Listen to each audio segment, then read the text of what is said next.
What happened 47 years ago in the New Mexico desert? Did a UFO really crash in the middle of the night? And if it wasn't a UFO, what was it? And is the government covering up the story of the century? Well, one thing is for sure. There are an awful lot of unanswered questions. And tonight, we're going to try and sort out facts from fiction concerning an alleged alien encounter out in the New Mexico desert. And also its connection to Wright-Patterson Air Force Base. Plus a few startling evidence pieces that show that the story did not end there. On the morning of July 3rd, Mac Brazel finds some rather unusual wreckage scattered across his property. Whatever happened here in early July of 1947 has permanently linked Dayton, Ohio to Roswell, New Mexico. And it put a sheep rancher in Lincoln County at the center of one of the longest-running controversies in U.S. history. What did Mac Brazel find scattered across his property?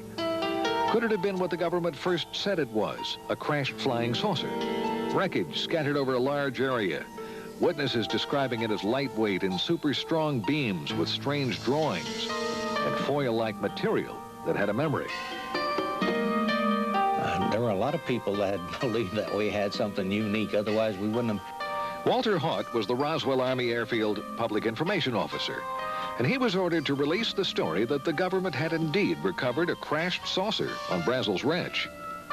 His friend, intelligence officer Jesse Marcel, was one of the first military men at the debris site.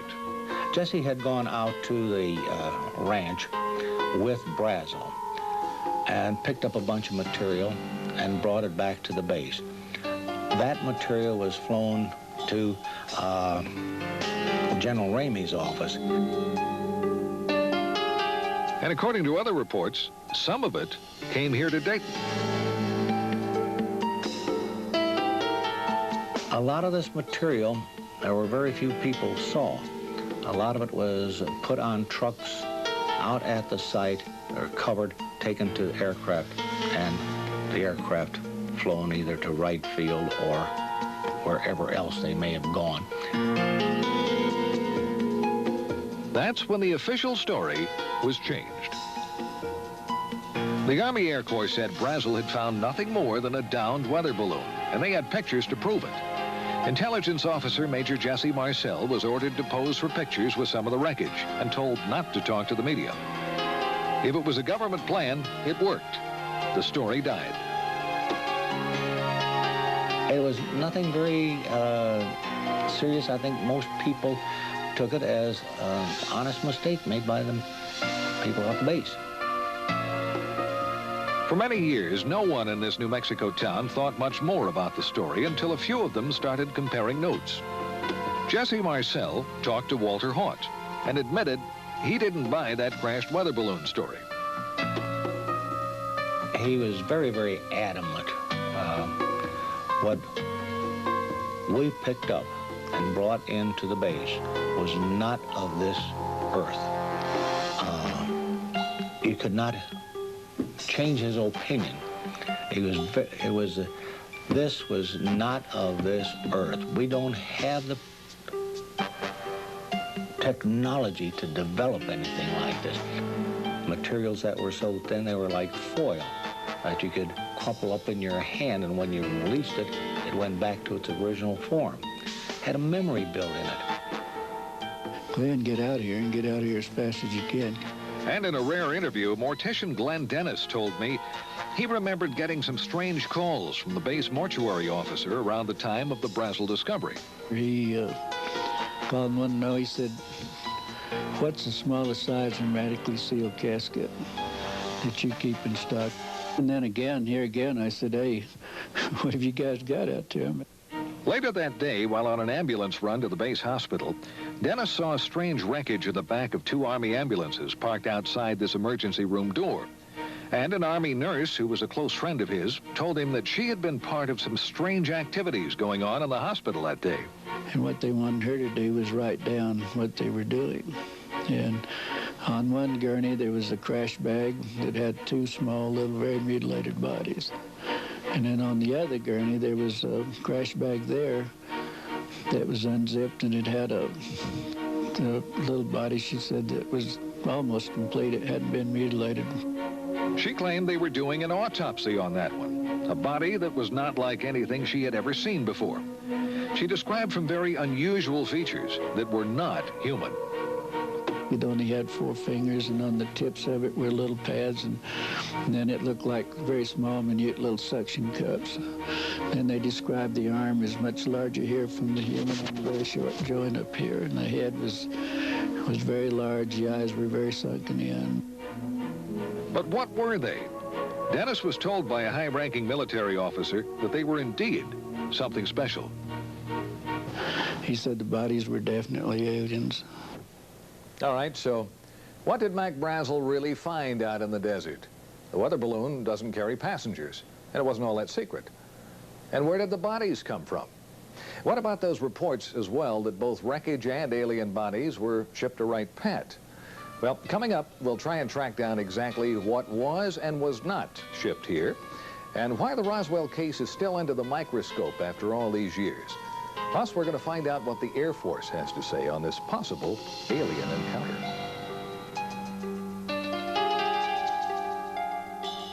Again, it's started attracting real attention around 1979, when some well-established researchers, including Stan Friedman, Bill Moore, Kevin Randle, and Don Schmitt, started to dig into the story.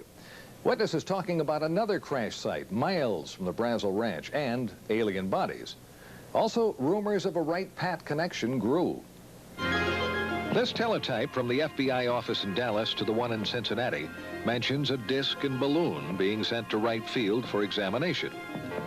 And Army Air Corps pilot Pappy Henderson admits that he flew wreckage of a crashed saucer from Roswell to Dayton, and he tells a friend that he saw alien bodies. The question is today, 1994, where is the material? Where are the bodies? Certainly unique specimens would have been preserved. Authors and researchers Kevin Randle and Don Schmitt have just released the latest book on the Roswell case. And they told me witnesses have shed even more light on the story. We've talked to both civilians and military who were there. We have over 50 sworn affidavits all attesting to personal involvement in this case. And more than one witness has mentioned government cover-up. The Provost Marshal Edwin Easley now, who mentioned over and over again that I'm still sworn to secrecy, yet before he died, he acknowledged his involvement, the bodies, and that the President, whether personally or indirectly, had asked them to cooperate and never to say a word about this. And about that Wright-Pat connection? We have first-hand testimony that there were 2 separate body flights that went out early morning of July 6th, sometime between 2 and 3 in the morning. That there were 2 flights, one went on to Andrews Air Force Base in Washington, D.C. And we can only imagine who may have been interested in possibly seeing the contents within the bomb bay. And the other flight went on to Wright Field. All right, some amazing allegations as to what might have been shipped to Wright-Pat following the crash at Roswell.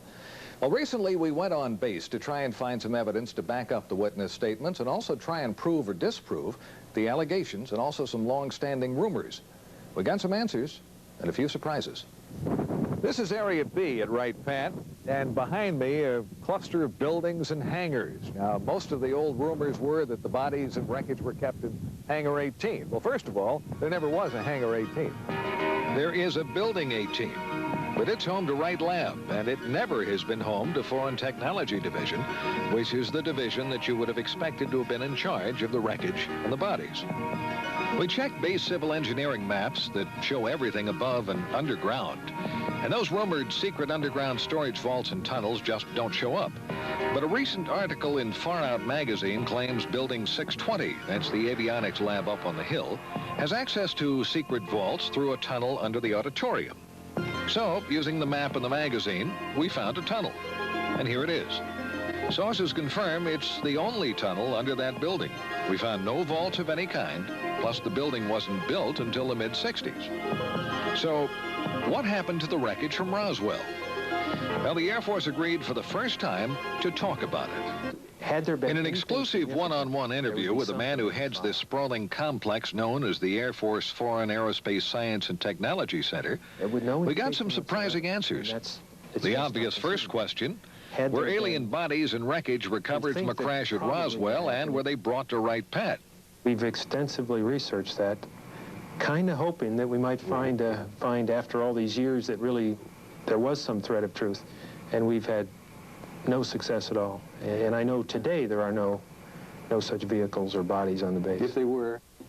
If we're to believe that Roswell was nothing more than a weather balloon crash, why would it have been brought here in the first place? If it was easily identified as a weather balloon, probably it wouldn't have been. Okay. If it were a foreign weather balloon, it may have been. If it were unidentified, it would be brought here because, in fact, that is our job, to look at technology and technological advances in any sense. Well, that seemed to be a pretty good argument that it was not an everyday weather balloon. And if it wasn't alien bodies in a UFO, what was it? Extensive research here, we found just no indication at all of any kind of incident at Roswell. I mean, we have nothing on record for that investigation. But we did learn that there was a Roswell file in one base office. Meet Colonel Hector Quintanilla. He was the last director of the Air Force's Project Blue Book. There was a folder. Okay. A folder about as big as this, with newspaper accounts of what transpired out at the ranch or wherever it was. Right. But there was no formal correspondence that I could find with regards to Roswell. He told me Blue Book's evaluation of the case was it was nothing more than a balloon, and that's the end of it. But interestingly enough, a search of other Air Force documents failed to turn up any reference to Roswell in any form. We can't find an advantage to keeping such a thing a secret. We think that probably what happened is that there wasn't anything significant from the Roswell incident, if in fact it was evaluated here. Consequently, if there was either no report or the report was of no significance, so it was destroyed. And he added, nothing like aliens or a UFO could have arrived at Wright-Pat without somebody knowing about it and eventually talking. Almost impossible to keep something that fantastic a secret, specifically within the intelligence community, and particularly from the organization that's supposed to evaluate that sort of thing. Secret. We've heard that word a lot tonight. Well, coming up, we've got some new evidence that may well explain what at least some of that wreckage from Roswell really was, and why it came here, and why the government chose to keep it a secret. We'll be back.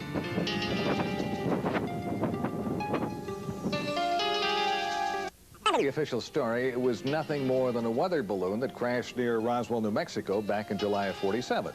And there are as many theories as there are UFO investigators, but every one of them agrees on one fact.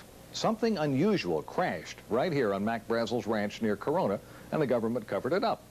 And they also claim more wreckage and bodies were found at other locations. First site mentioned near the plains of St. Augustine, that was way over in this area. And the most recent site, Randle and Schmitt's brand new theory, is closer to Roswell, probably about this area. Well, we've uncovered a pretty good explanation for at least one crash, the one on Brazel's property.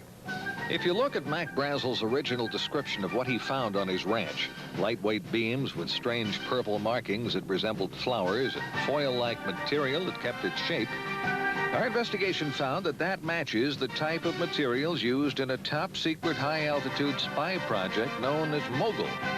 It was far different in materials and mission from any common weather balloon. Now, let me show you the difference. Coming up is a drawing of a Mogul weather balloon, one of the configurations. A lot of balloons, suspended pieces down here, exotic materials, and from top to bottom, it stretched over 600 feet. And it was designed to spy on the Russians to keep track of their nuclear tests. And it had an above top-secret project clearance. Now, Mogul project manager Professor Charlie Moore told me it was not uncommon for that giant Mogul balloon to be mistaken for a UFO. When Moore and his Mogul team learned of the flap over the Roswell incident, he said they laughed, but they kept quiet about their project. Moore identified the wreckage in the Jesse Marcel picture as a Mogul ML-307B that had been launched from Alamogordo, New Mexico. He confirmed a crash would have spread wreckage over a large area. And why wouldn't anyone have recognized it? Well, Moore said no one around Roswell had ever seen one. Moore was even cleared to know about Mogul flights. And that's probably why the wreckage was sent to Wright-Pat. Now, there's one more twist that tends to back up the Mogul theory. The former top man with Project Mogul, Colonel Marcellus Duffy, was at Wright-Pat when the Roswell wreckage arrived. He recognized it, but that story never got out. According to another former Mogul officer, retired Air Force Colonel Albert Trukowski, Colonel Duffy could not talk about it because of the secrecy. So, if it was a giant Mogul spy in the sky that went down on Brazel's ranch, something else must have crashed nearby, something with small passengers. Mogul officials can't explain that. Well, more than a few witnesses claim they saw bodies. Like a man identified as a former Air Force physician who related what an intelligence officer told him about strange bodies and a Wright-Pat connection. The beings on that spacecraft, he relates, were not anything that he could identify from our planet. They did not appear like any human being he'd ever see, but they were obviously not anything else. They obviously were living human beings, and some of them were injured, most of them were dead. They were taken by he and a number of other individuals to Wright-Patterson Air Force Base at that particular point in time, and he said they were put there for later evaluation, identification, examination by the Air Force and by the military. Now, when we come back, possibly the first physical evidence that more than just wreckage from a top-secret project came to Wright-Pat. Plus some pictures that could prove UFOs are real. Well, we've had great photographic proof for years. The question is the resistance to accepting it as being proof. Brown Hospital on the grounds of the VA Medical Center in Dayton. And up until a few years ago, it was a very active hospital. And on the 3rd floor of this building, there was the dental lab. In that lab, a dental technician. We'll call him Jack Schmitt. And as Jack told the story to Len Stringfield, it was on a Thursday. He remembers the day quite well because Thursdays were normally very quiet days here at the VA Medical Center. And 2 men he identified as officers from Wright-Patterson Air Force Base brought him a model, an impression of a lower jawbone. They wanted a working model made. He was to keep no records, and the mold he created to make the model was broken and thrown in the trash as the Air Force officers left. Smith retrieved the broken mold pieces and put them back together at home, and he made his own model. He said he knew this just wasn't human. Few have ever seen it, and those that have can't identify it. An article in Len Stringfield's new book quotes certified dental technician Bruce Phillips as saying it's not like anything he'd come across in his 20 years in the business. The teeth are flat, no cutting surfaces. The shape of the jaw is different from humans, and the arch is much deeper. If it isn't identifiable as animal or human by people who should know, what is it? Could this finally be the first hard evidence the Air Force was indeed doing tests on alien bodies out at Wright-Pat? Jack Smith says the jawbone model was made in 1979. And if you compare the shape of the jaw in the model with the shape of the jaw in this computer drawing of an alien, it's almost a perfect match. Some sources claim the drawing was part of a government UFO briefing in 1978, same time frame, and was based on photos from Wright-Pat. Now, the Air Force tells us they have no records of any alien picture or the briefing. No comments yet on the jawbone. For believers, this is more evidence that something is going on, and the government really doesn't want to talk about it. But are models and pictures enough to finally prove that UFOs and aliens are real? Well, we've had great photographic proof for years. The question is the resistance to accepting it as being proof. Dr. Bruce Maccabee is one of the most respected experts in the field of photoanalysis. And Bruce says some pictures taken near Gulf Breeze, Florida back in January by Ed Walters would have been pretty tough to fake. The first picture shows an unidentified object with an F-15 closing in. The next shows the plane flying by the object. Here you have a situation where the airplane actually got in between the camera and the object. Walters claims the plane made a U-turn and the object flew away at high speed. Maccabee showed me videos of other sightings around Gulf Breeze at around the same time, and they were ones that were hard, if not impossible, to explain. Skeptics have often said, you know, if this stuff were real, you would have photos and videos. What can I say? Now you've got photos and videos. Now you've got photos and videos. It's interesting to note the Air Force has never said that UFOs don't exist. Was this a break in a curtain of secrecy surrounding the real UFO story? Has the government really been covering up the story of the century? It all comes down to what you believe. And as in the past, it remains the controversy that won't die. And whether the evidence connecting Wright-Pat to the UFO phenomena is accurate or not, the base is forever a part of that legend. I'm Carl Day.